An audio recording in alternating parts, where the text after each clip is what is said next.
Hello friends, both old and new. I'm John St. Baptiste, and this is Music Makes People Come Together, where we share amazing and eclectic music with amazing and eclectic people, much like yourselves. Now I know I haven't seen any of you in quite a while, and that's because the past 2 years of my life has been an absolute mess. But I'm back and I'm doing more, and I'm very excited about doing so. I'm very excited about this. This is Music Makes People Come Together, part of Media Makes People Come Together, where we share amazing and eclectic music with amazing and eclectic people, much like yourselves. So, today's feature is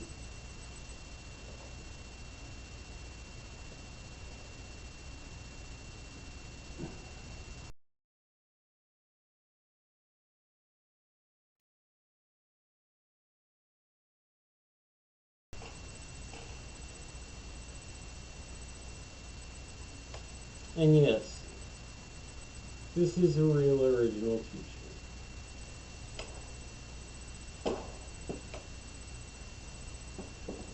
Cause I'm old like that. Now, Bauhaus came along, and at the time, punk was falling apart. As Jello Biafra from the Dead Kennedys put it, the 60s weren't a failure, it's the 70s that sucked, with the punks they did the same hole.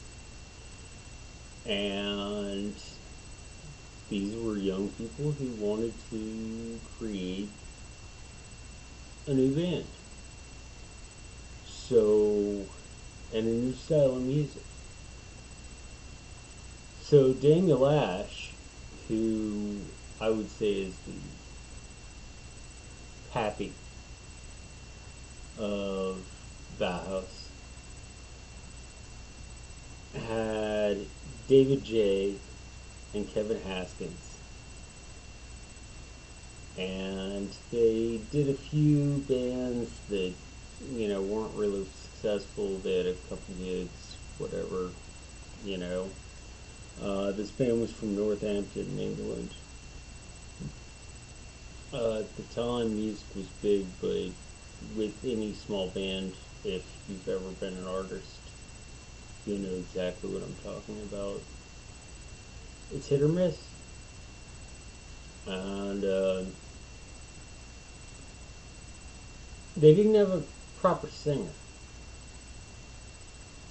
And so Dan Ash asked his mate, Peter Murphy, if he would be interested in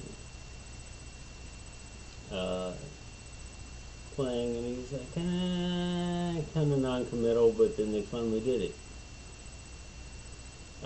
First track, Bela Lugosi's Dead, was actually done almost as an improv, which is pretty freaking sweet, because it has been definitive, much like this band. In fact, I would consider Bauhaus to be A, one of my 10 favorite bands of all time, and B, one of the 10 most influential bands of all time.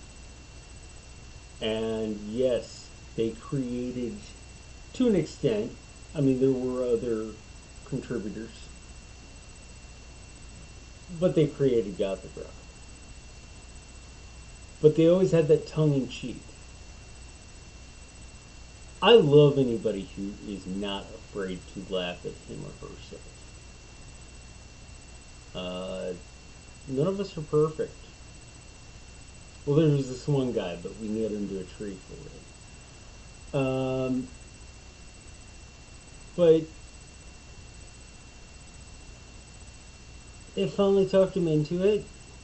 And yeah, first single, And they sent it out to radio. Nobody wanted to play it. They're like, this is 11 minutes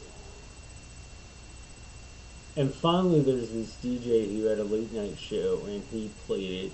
And I can't call his name properly. And he's like, I'll probably never play this again. And he went out to his car to have a fag because he's like, this is 11 minutes long.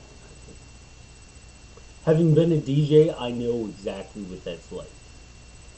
Like, it is so nice to have that long track where you can, like, run to the can, go to the bar, grab another drink, chat a couple people up, whatever. You know? But,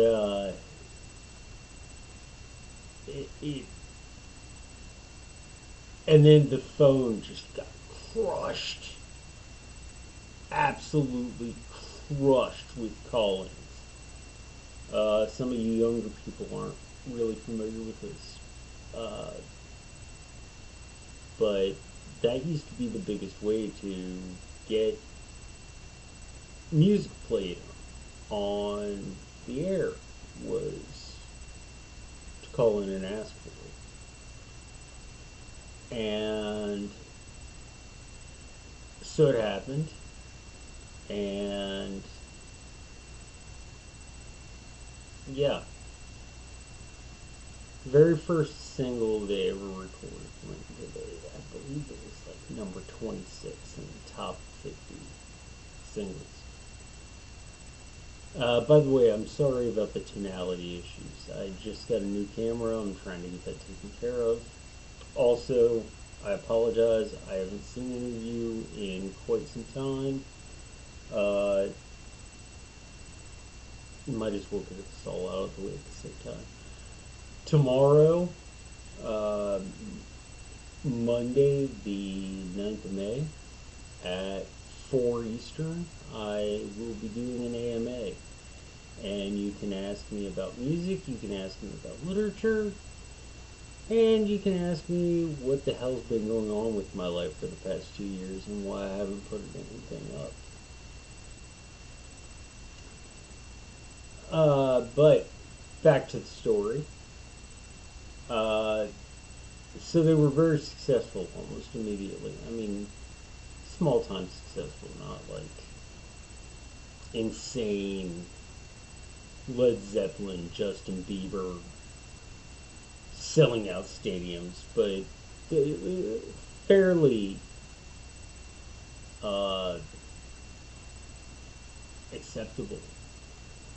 So they put out their first album in the flat field, which was received relatively well.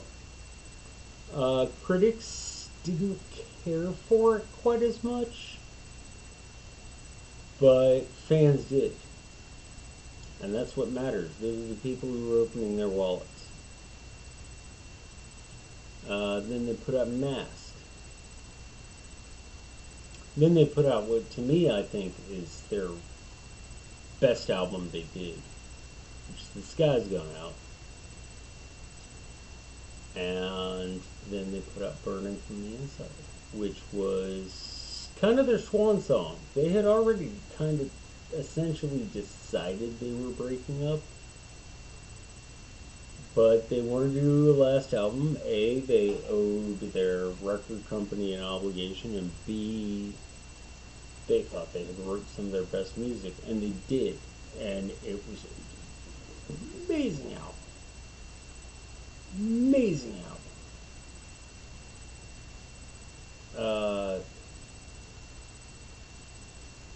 Burning from the Inside is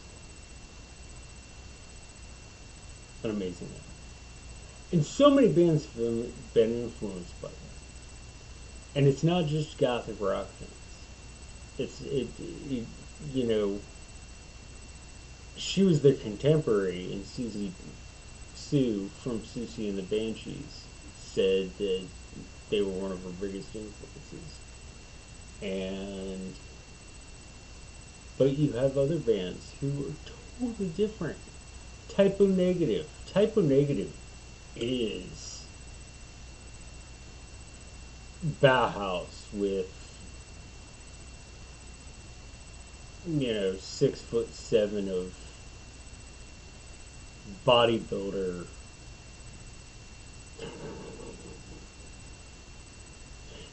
instead of Peter Murphy.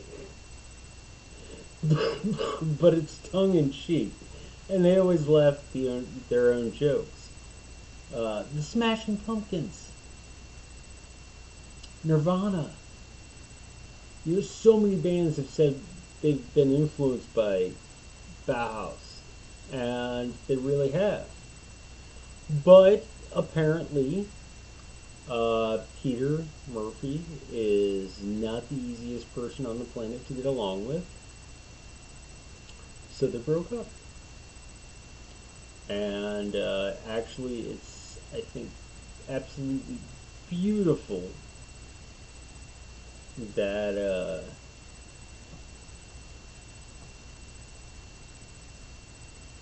the last words ever said on a stage at the Bauhaus concert were, I believe it was David J. came up and just walked up to the mic and was like, and this was after they did this like 6-song encore.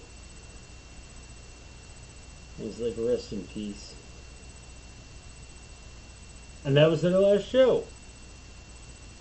And a lot of times you have situations where artists don't get along. Brian Wilson is absolutely famous for that.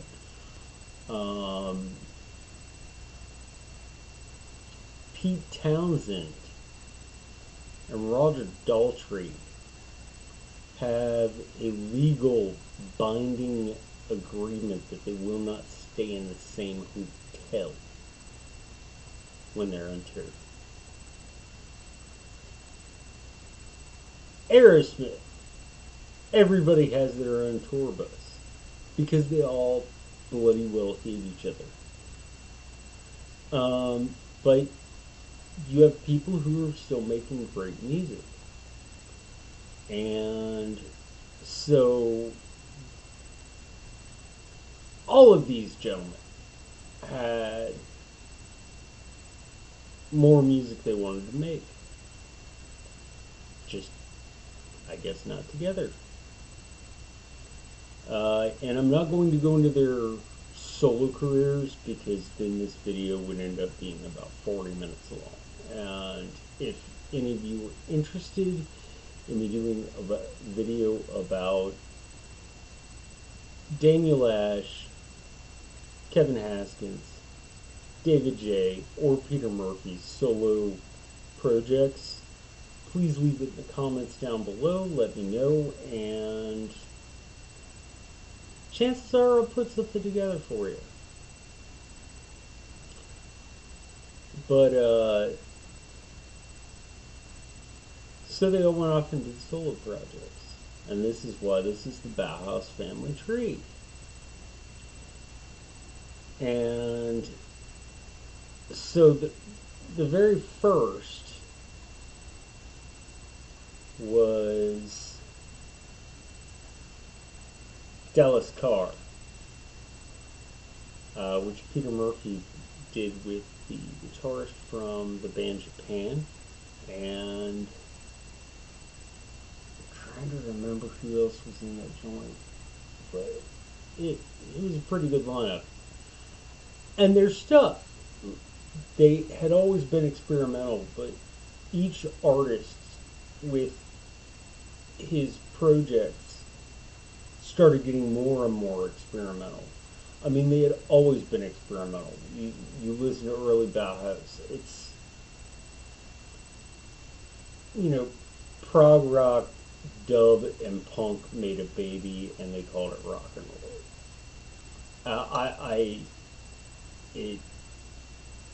And that doesn't even begin to sum it up.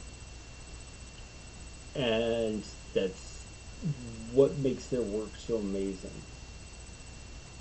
That's why at 6 in the morning when I was riding the bus to school, I would listen to the same album again every day on my Walkman.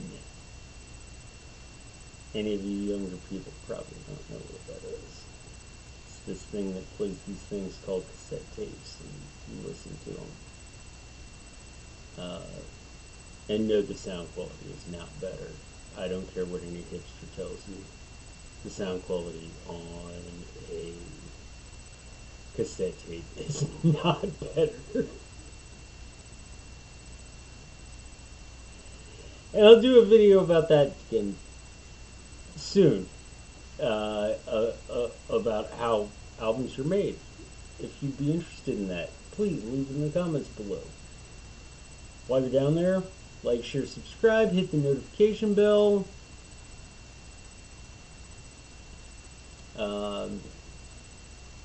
And definitely tell a friend. But getting back to the music, so,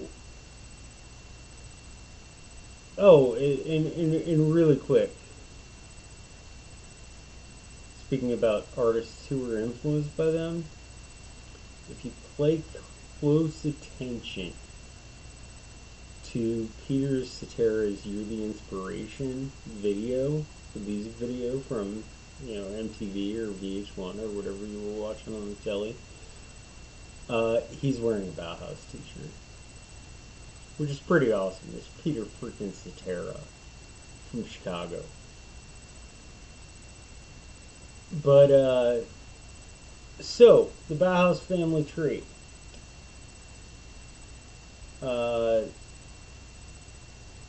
First we had Dallas Carr, which, as I was talking about, Peter Murphy formed with a few of his mates. Then you had Tones on Tail, which Dan Ash and David J put together. Had some really great stuff. And in both of these albums, both of these artists, in different ways, started experimenting with a lot of things about music. That's the thing. They've always been experimental, but they got even more and more and more.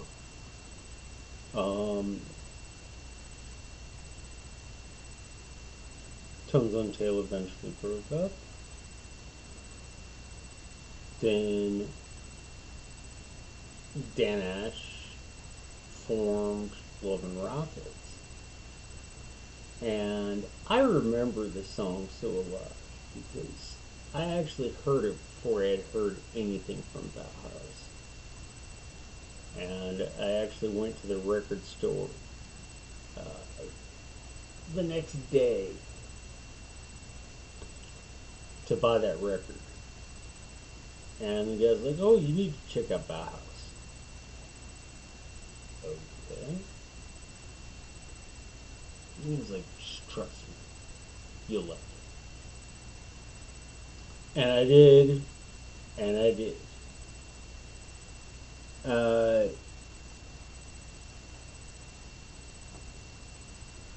Then Peter formed the Bubblemen, which was extremely experimental, even for its time. It was an entirely different type of sound.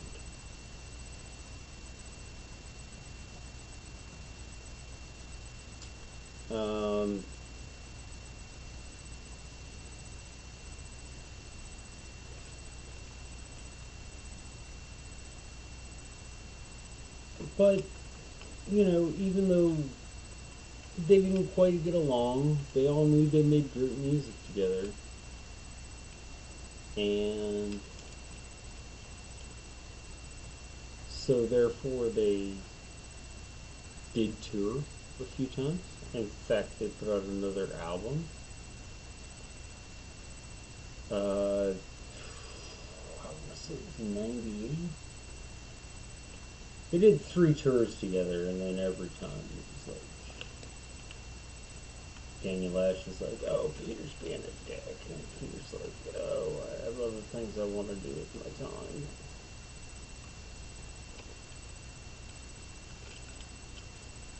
It happens. But put together a playlist for you. It's going to be in the description down below. along with some other links.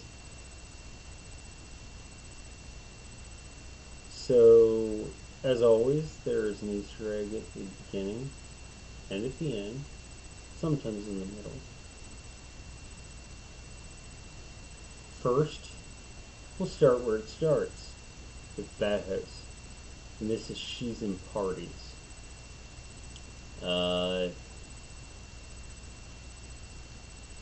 Absolutely unbelievable track. I am a huge fan of this. And it's funny because I was this high school kid at the time. And I didn't really realize all the double entendres that were going on.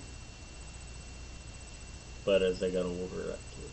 And it's absolutely brilliant. From Tones on Tail, we have the club mix of Go, which is a very fun listen. As I said, they were very experimental throughout their entire career. And even now, most of them are quite experimental. But they were one of the earlier gothic rock bands to put out remixes, dance remixes of their work. Then from Dallas Carr, we have His Box, which, oh my gosh, the loops are absolutely unbelievable. I really enjoy listening to this track. I really enjoy listening to this entire album. Then we have the song that started me down this entire path of study, and that's So Alive by Love and Rockets. Yeah, I don't know what color your eyes are, babe, but your hair is long and brown. Your legs are long and they're oh so strong. You don't come from this town.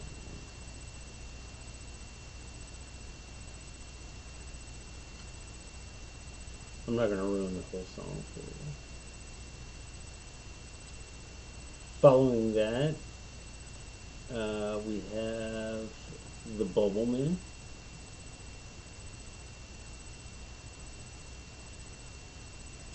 And then we have Top Tone, which was another side project that Ash put together. And most of Ash's side projects had David J. and Kevin Hastings involved. Like I said, apparently Peter Murphy's just a terribly hard person to get along with. So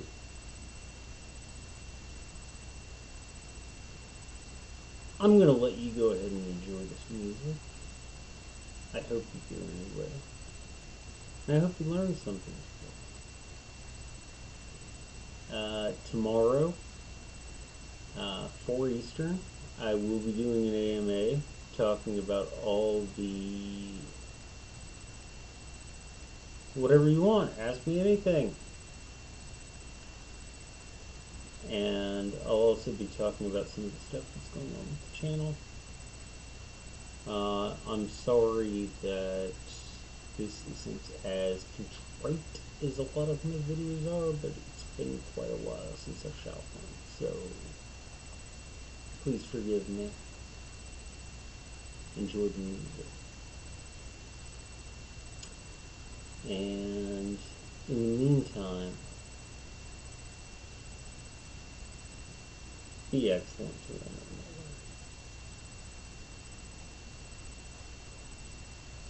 another. Impart.